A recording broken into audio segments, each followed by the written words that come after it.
So the program is called Cycling for Water. So can you tell us what the full program is? What are you doing? It all started with a conversation about 2 years ago about what to do on our 60th birthdays, which is this summer. And so we decided to ride across Canada, and we wanted to do it for a cause.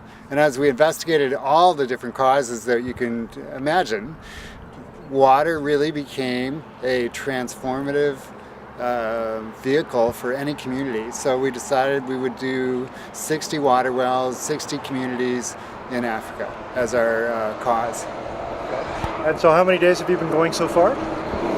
We've only been going 5 days. This is our 5th day. We have 53 days on the calendar. We plan to be in St. John's, if all goes well, on August 23rd. And so how many kilometers per day on average are you riding? We're doing 175 kilometers per day, but we're only riding 6 days a week and resting on a 7th day. So are you riders in general, are you used to long distance riding? Or are you all, you have a history of this? Or? Well, Timo and I are the more experienced two. Both of us have done long distance riding, week-long tours. Timo actually did a 2-week tour, I believe it was in Finland. And then Mike and Richard are the two novices, relatively speaking. I could let them speak for themselves. Yeah, for us, we have, in fact, never ridden longer than 3 days at any time, and so we've surpassed our lifetime goal, or lifetime experience in the last 5 days. And so, talk a little bit more about the cause. So you're trying to raise money for clean drinking water and for wells for clean drinking water. How did this idea come about? Well, as we investigated the options, we realized that there are many parts of the world that have no clean water. In fact, there are millions of people. We stumbled across a statistic by the World Health Organization that says every 21 seconds a child dies because they do not have access to clean water. And so they die of waterborne diseases. And that's just grabbed our hearts. We just thought, you know what, we've lived very fortunate lives, and we want to do something about it. And how's the response been so far? We've been really encouraged. By the time we left the West Coast, Victoria, we had 18 water wells pledged. Our goal is 60. And along the way, we've just had the most wonderful experiences. For the very first night, we were staying at a couple's home in Victoria, and we were talking about the cause and talking about the fact that for $8.50, a child or a person can have clean water for a lifetime.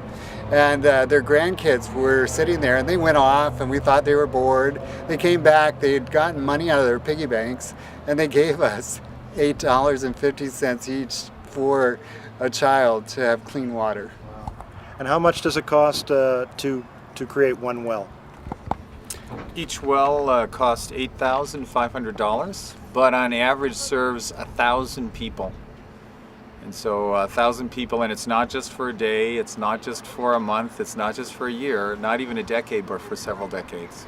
So you're looking then to raise around $500,000 to do 60 wells? Is that about right? Just over $500,000. Okay, great. And what has been you've only been going for a few days, but what's been your best memory other than the one you just mentioned, which is wonderful, so far of the trip? Well, just yesterday in Clearwater, we had a fun experience. We pulled into a little restaurant to get some ice cream. It was a hot day. And the fellow said, "Where are you going?" We said, "St. John's." And he said, "St. John's where?" And he said, "Newfoundland." And he said, "Oh, I just heard about you guys on the radio. Do you need some protein?" And of course I said yes. And so he handed us these 2-foot-long homemade Polish sausages. He said, here's some protein for you. That was great. So what you're doing is an incredible amount of work, 175 kilometers a day. What kind of things are you thinking about when you're on the road? It's very hard. Well, you know, we've had sections where we've had the wind in our face, we've been going uphill, and it's been really hot. And I thought, this is hard. This is really hard. And then a second thought has come to mind you know, this isn't hard compared to watching your children die because of disease related to not having clean water. And so it's made me think, you know what, I can make it up this hill and I can make it across Canada because I want to see children have clean water. Once you've passed through Valemount, you're just on your way through, and people want to contribute, I'm certain there's a way that they can do that. What is the best way? Well, they can go online. We have a website. It's Cycling for Water and the number 4, so cyclingforwater.ca, and they can donate online. Also, there's lots more information. There's some video clips to give them some more information about the cause.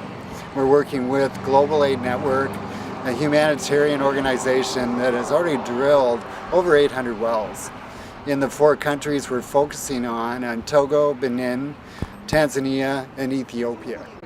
Is there anything else you'd like to add that I haven't asked you that you want to mention? Yeah, we're very hungry. It takes a lot of calories to get this far. Thank you very much. Good luck on your ride and good luck with the fundraising. It's a wonderful cause.